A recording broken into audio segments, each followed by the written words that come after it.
I don't do this a lot, but what is up, guys? Wrestling Premiere is here. Man, it's been a while. So, as you may know, my computer decided to turn heel on me and break, refused to do the job, and this was just when I was almost done with that Sheamus title reign video.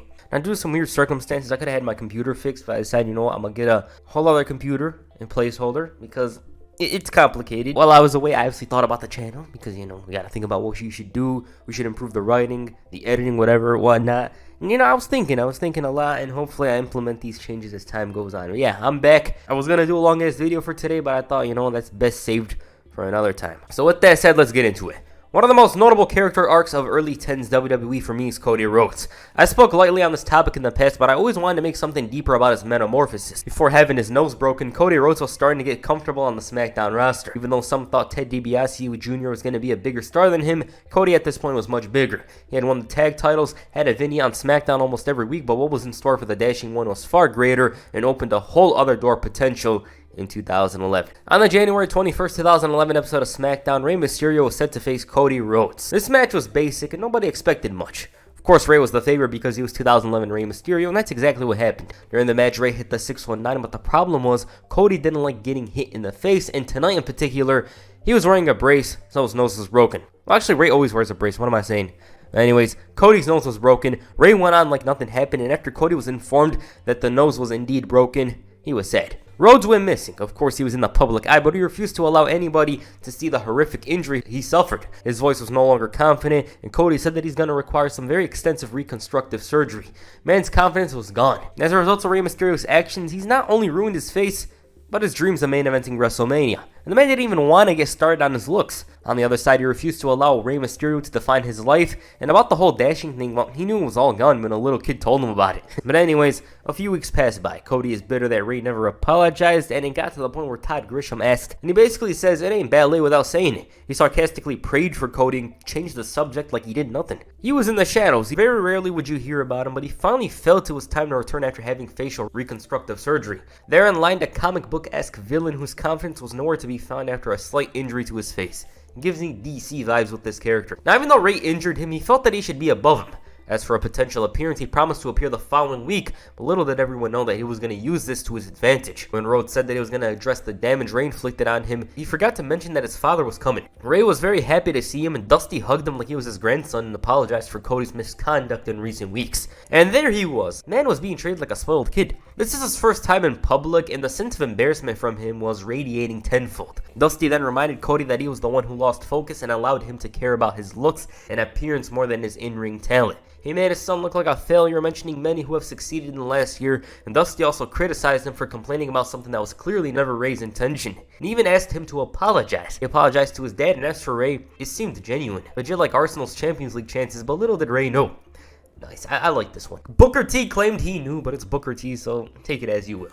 Cody delivered a beatdown that of course didn't reach the level of pain that he suffered a month ago, but instead it was symbolic. You take something from me, I take something from you. Rhodes was greatly hurt by his identity being threatened to the point where he looks, in his mind, hideous. His confidence was shot, and the only way he could do the same thing to Rey is taking away his greatest strength, the mask. And he wasn't even done there. The following week, Rey Mysterio was noticeably taller, and obviously it wasn't him. It was Cody making a mockery out of the mask. The smoke and mirrors just didn't fit him here. The man was shouting for others not to look at him, yet they're playing some upbeat 80s-esque music. With that said, Cody once again emotionally depressed, complained about his good looks going away because of Rey Mysterio. On the other side, nothing was as good as his actions last week, and with him being screwed out of WrestleMania, he thought it was best to issue a challenge to Rey Mysterio. Cody Rhodes wanted him at the show of shows, even when I was forced to guarantee that he will remove his mask and expose his face or the lack thereof. With Cody Rhodes finally recovered at least enough, he was now able to wrestle. He made easy work of JTG and showed more intensity and brutality to beat him. Hell, he even used his mask as a weapon, but even then, he was so worried over what everyone thought of him. Meanwhile, Rey Mysterio was back and he beat Drew McIntyre, and this led to Cody asking for his answer regarding WrestleMania. Mysterio explained that wearing this mask, he wears it with pride, and he's ready to beat his ass with pride at WrestleMania. So the match was on. In the weeks leading to WrestleMania, Rhodes was still struggling to come to terms with his identity. The sound team, of course, took notice and made a very slow version of Smoke and Mirrors.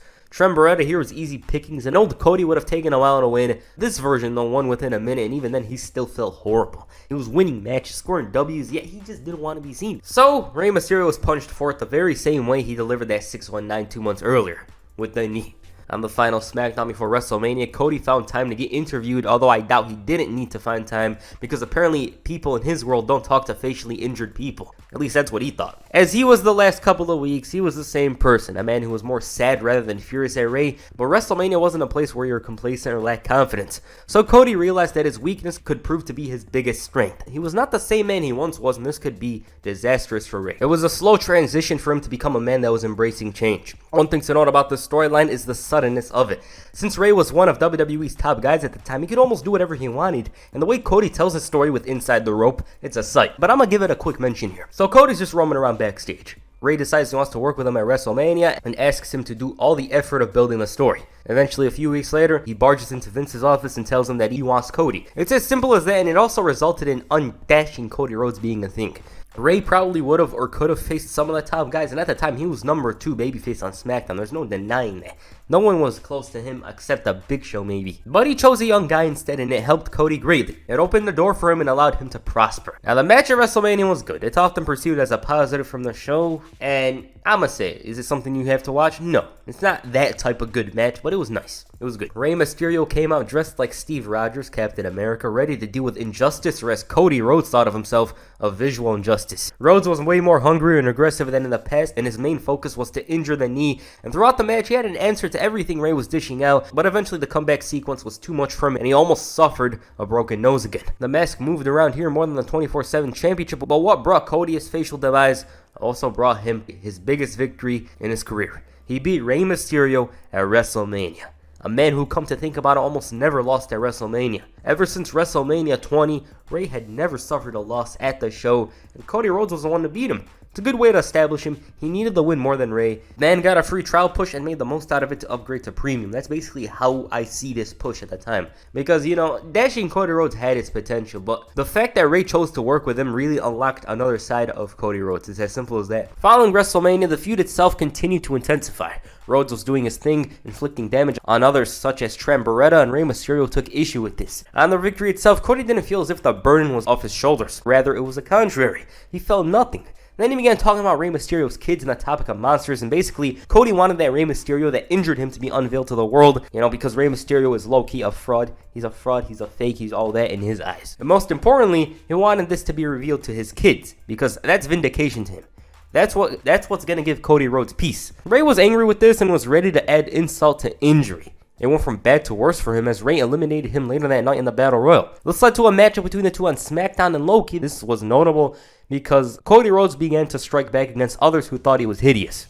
Honestly, the only thing that's hideous is the lack of knee pads. That should be illegal in pro wrestling. He claimed that his mask is for protection, unlike Rey, who was hiding something. Then he said that he could see Rey's envy of him through that mask and went on about how people just want negative things for others. Rhodes brought out the paper bags and demanded his guys hand them out. Rey and Cody had the match a few minutes later, and it's decent, which is expected. Unlike last time, though, Rey emerged victorious and Cody burst out. They brawled in the crowd, threw each other into the steps, and this time it was Rhodes who had the upper hand as he dropped Mysterio, signaling that another match is gonna happen. And if that wasn't bad enough, he put a paper bag over his face. With Rey Mysterio moving to Raw, Cody Rhodes wanted to give him a going-away present after their match at Extreme Rules, that being a new mask. He went on to talk about how Rey could do whatever he wanted at the ER room after the match. He could West Coast pop that doctor, 619 them, whatever. It was bizarre, it's weird, but then again, this character in general is just that. A man who lost his face and in turn lost his mind. He once again took advantage of Rey's problems to make things harder ahead of their Falls Count Anywhere match. Cody made a disgrace out of Rey and left him battered and beaten.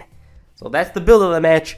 It was way more intense than the previous one. It felt way more intense from a mental point of view. Physically, I don't think it is as WrestleMania 27 because, Cody took off his mask. He was beating him up. That was different. This one, it was more of a war of words. Cody wanted others to see that Rey Mysterio was a fraud. That's basically it. As for their match at Extreme Rules, a hidden gem. Rose before the match said that this pay-per-view is Extreme Rules and the fans were extremely ugly. And Booker T agreed. But back to the match at hand. It fit the feud properly and was a great way to end it. I really wanted to dive deep into it when making an Extreme Rules video because that's one of my most wanted videos of the month. That and Backlash 09 for pay-per-views. But for some reason this time around, Rey caught him with some mist. Why? I don't know, but it would have been funny if this feud continued because Rhodes suffered yet another injury. But yeah, Rey emerged victorious and went off to Raw. Cody, he went on to do whatever for 2 months before capturing the Intercontinental Championship. Okay, so that's the feud. Honestly, I love this feud a lot.